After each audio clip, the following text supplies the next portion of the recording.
Hello friends, কেমন আছো তোমরা সবাই? আশা করছি সবাই খুব ভালো আছো, সুস্থ আছো। আমিও খুব ভালো আছি। চলে এসেছি নতুন আর একটা ব্লগ নিয়ে। অনেক দিন দিয়ে অনেকে আমাকে কমেন্ট করে, অনেক দিন দিয়ে না, অনেক বছর দিয়ে বলতে পারো, লেগিংস ব্লগের জন্য কমেন্ট করে যে লেগিংস পরে ব্লগ বানাও। বাট লেগিংস পরে ব্লগ বানানো হয় না, কারণ লেগিংসটা তো নর্মালি ঘরে ইউজ হয় না, সেই আলাদা করে পরতে হবে, আমারও খেয়াল থাকে না। বাট আজকে দেখো আমি পরেছি একটা হোয়াইট কালারের টপ, গরমের জন্য একদম পারফেক্ট। গরমে এরকম ফ্যান এসি বন্ধ করে দিয়ে ঘর ঝাড়ু পোছার ব্লগ করার জন্য একদম পারফেক্ট।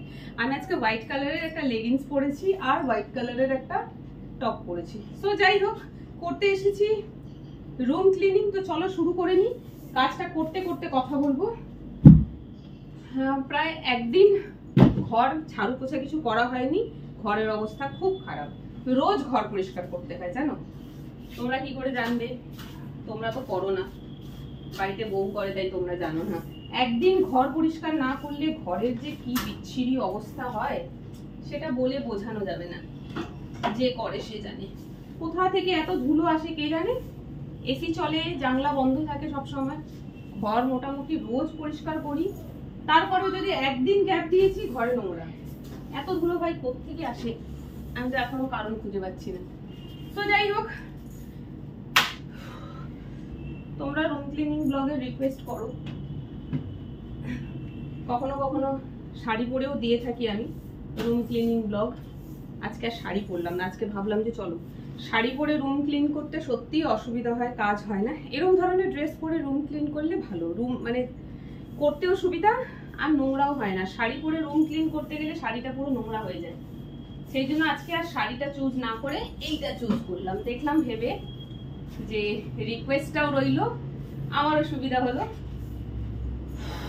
বড্ড গরম গো। এসিটা চালিয়ে ঘরটা পরিষ্কার করলে ভালো হয়, বাট এসি চালিয়ে ঘর ঝাড়া পোছার কাজ করতে নেই। আমাকে তো কোম্পানির লোকই বারণ করে গেছে, বলেছে এসি চালিয়ে ঘর ঝাড়ু পোছার কাজ করলে যত ধুলো উঠবে সব এসি টেনে নেবে, তো এসিটাই নোংরা হবে আপনার। তাই ঝাড়াঝুড়ি বা ধুলো উঠছে এরকম কোনো কাজ হলে এসিটা বন্ধই রাখবেন। সেই জন্য আমি এসিটা বন্ধ করেই করছি, নইলে এসি চালিয়ে নিতাম। ব্যাস একটা সাইড দেখেছো তো, ধুলো কিন্তু কম হয় না। আমি ভাবছি খালি একটা রুমের ঘর, এটা যদি দুটো রুমের ঘর হতো কি করতাম।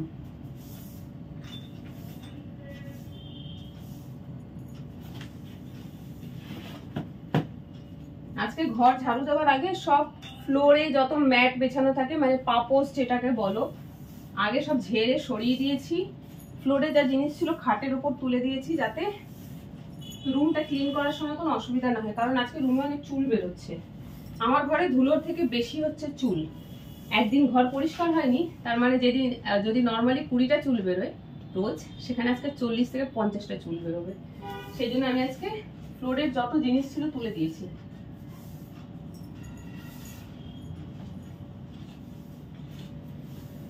তোমরা সোয়েটিং ব্লগ দেখতে চাও তো এটার জন্য একদম খুব ভালো, মানে খুব ভালো ব্লগ আর কি, ঘেমে যাওয়ার জন্য।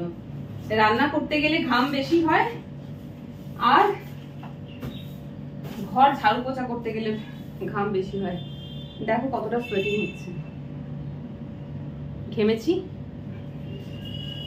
এই গরমকাল বলে এত ঘামের ব্লগ আসছে, কারণ সত্যি সত্যি ঘাম হচ্ছে, আর এই ঘামকে আটকানো যাচ্ছে না। শীতকাল আসলে আবার সোয়েটিং ব্লগ বন্ধ, তখন আবার এই সমস্ত কাজগুলো করতে খুব আরাম লাগে, কারণ ঘামটা হয় না, কষ্ট হয় না।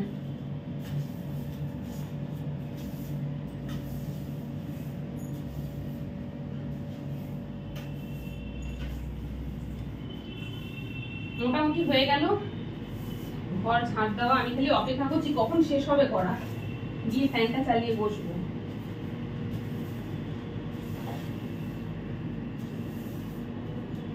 উফ,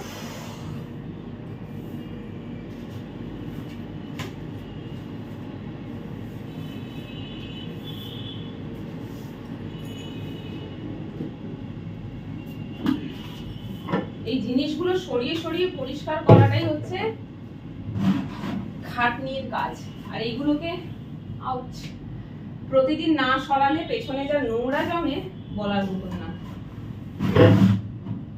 তো এইগুলোকে আমি চেষ্টা করি প্রতিদিনই পরিষ্কার করতে, সরিয়ে সরিয়ে, তাতে আমার খাটনিটা কমে আর কি, ধুলোটা জমে না, পরিষ্কার করতেও ইজি হয়ে যায়।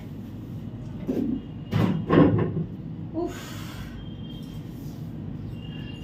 কত ধুলো বেরিয়েছে বাপরে। আমি তো মনে হচ্ছে যে এক সপ্তাহ বাড়িতে ছিলামই না। আমার যা লাগছে, ধুলো দেখে যা লাগছে, মনে হচ্ছে আমি এক সপ্তাহ বাড়ি ছিলাম না। এক সপ্তাহ পর এসে আমি ঘর পরিষ্কার করছি। এইভাবে কি করে হবে? হ্যাঁ, যাই হোক, ঘর তো পরিষ্কার করতেই হবে। এখানে একটা জিনিস আরো জুটেছে, এই যে টেবিলটা, এর পেছনটাকেও রোজ ক্লিন করি, কারণ এটাকেও যদি ক্লিন না করবো এর পেছনে নোংরা বেরোবে। আর এটাকে তো মাঝে মাঝে আমাকে এদিক ওদিক মুভ করতে হয়, দেখেছো হয়তো। কিছু চেস্টের এক্সারসাইজ করার জন্য শুয়ে করতে হয়, টেবিল দরকার, তো এটার উপরই আমি করি। তো এটাকে একটু সরিয়ে পরিষ্কার রোজ না করলে, যখন এটা এক্সারসাইজ করার জন্য সরাবো তখন দেখবো এর পেছনে অনেক ধুলো। চলো রুমে নোংরাগুলো বের করে নিয়ে তারপরে ঘরটা পুছবো। চলে আসলাম। ফ্যানটা অন করলাম আগে, কারণ ফ্যানটা অন না করলে আর ঘরে টেকা যাচ্ছে না। ঘরটা চুল্লি মনে হচ্ছে, মানে মাটির বাসনপত্র বানাবার পর আগুনে পোড়ায়, ওখানে যখন মানুষ বসে থাকে না ওই ভাট্টিটার সামনে, কেমন লাগে আমি জানি। কারণ আমার পিসির বাড়ি হচ্ছে পাল, ঠিক আছে, ওরা হচ্ছে কুমোর, জাতে কুমোর। তো ওদের না বিশাল বড় এরকম একটা ছিল আগুনে পোড়াবার জায়গা, মানে সাজিয়ে দিত, দিয়ে আগুন ধরাতে একটা প্রসেসিং আছে, অনেকেই দেখেছো হয়তো, জানি না, এখনকার দিনে এগুলো খুব একটা দেখা যায় না। তো যখন আমার পিসির ছেলে, মানে আমার দাদারা এই কাজটা করতো না, বাসনগুলো যখন আগুনে পোড়াতো, মানে ওটাকে পাকা করতো, তখন আমি নিজে বসে থেকেছি, আমি কাঠ দিয়ে জাল দিয়েছি।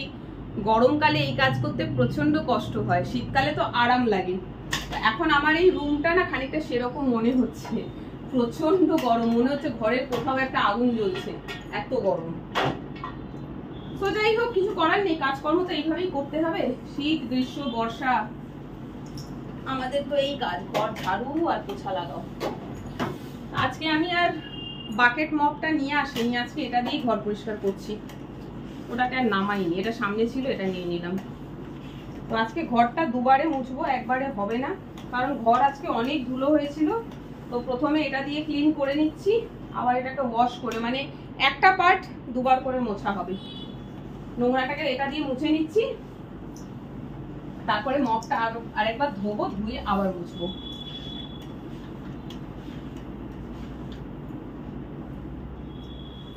দুবার করে মোছাটা তোমাদেরকে দেখাচ্ছি, একই কাজ দুবার দেখানোর দরকার নেই। আমি মাঝে ভিডিওটা অফ করলাম, করে দিয়ে মপটাকে ভালো করে ধুয়ে নিয়ে আসলাম, দিয়ে আবার মুছছি। তো যেদিকে এখন ক্যামেরাটা রয়েছে ওই পার্টটাই প্রথমে মুছছিলাম, ওই পার্টটা দুবার মোছা হয়ে গেল। এটা হচ্ছে এই সামনের পোর্শনটা, সেকেন্ড টাইম মপটাকে ওয়াশ করলাম।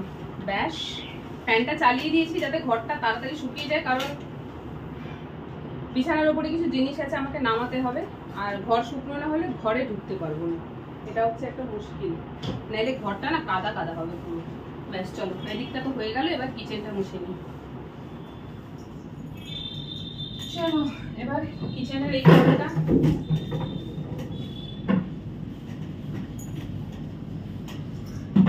তোমরা যে শাড়ি পরে ক্লিনিং ব্লগ করতে বলো, তো শাড়ি পরে ক্লিনিং ব্লগে এটাই অসুবিধা হয়, এই যে এত জিনিস সরিয়ে সরিয়ে ঝাড়ু পোছা করাটা একটু অসুবিধা, প্লাস যে শাড়িটা পরে করছি সেটাও নোংরা হয়ে যায়, কাজ বাড়ে পরে ওটাকে কাচতে হয়।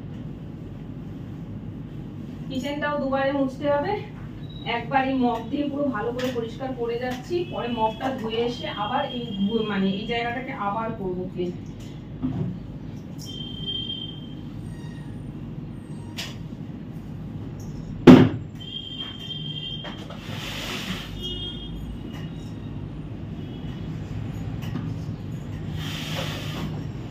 এত অসুবিধা হয় শাড়ি পরে ব্লগ করতে, বলছি তো, কিন্তু আমি শাড়ি পরে ক্লিনিং ব্লগ করি শুধুমাত্র তোমাদের রিকোয়েস্টে, কম করি, বাট তবুও নিজের সুবিধা মতন সময় মতন করার চেষ্টা করি।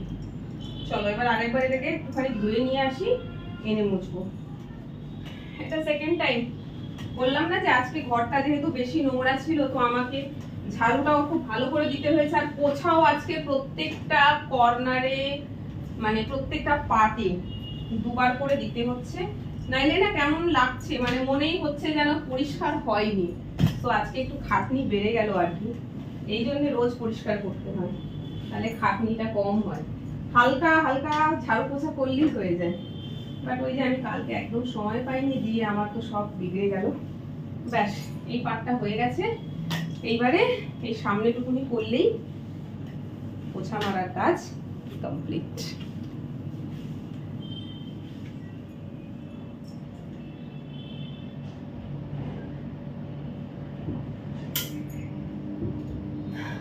আমি যেটা করলাম সেটা হচ্ছে, এখানে তো সিলিং ফ্যান নেই, আর দুবার মুছেছি, ফ্লোর ভেজা, ফ্যান না চালালে হবে না। তো এখানে আমার স্ট্যান্ড ফ্যান আছে, স্ট্যান্ড ফ্যানটা চালিয়ে দিলাম, নইলে না এখন কিচেনে এসে কিছু করা যাবে না যতক্ষণ না শুকনো হচ্ছে, কারণ কাদা কাদা হয়ে যাবে। ঘর তো শুকনো হয়েই গেছে আর্ধেক, কারণ ঘরে তো আমি ফ্যান চালিয়েছি, সিলিং, এখানে সিলিং নেই, স্ট্যান্ড ফ্যানটা আছে, চালিয়ে দিলাম। ব্যাস, এই পার্টটা করলেই কিন্তু আমার ক্লিনিং ব্লক কমপ্লিট। আমি চললাম বাথরুমের বাকি কাজ করতে। আর তোমরা ভিডিওটা দেখো, কেমন লাগলো কমেন্ট করে জানিও। ড্রেস পরেছিল, মানে রিকোয়েস্ট ছিল হোয়াইট কালারের লেগিংস পরে ক্লিনিং ব্লগের জন্য, তো আমি ফুল হোয়াইট পরে ক্লিন করেছি, খুব বাঁচিয়ে বাঁচিয়ে করেছি যাতে দাগ না লাগে। তো চলো আজকের ব্লগটা এখানে শেষ করছি, কেমন লাগলো জানিও, টাটা।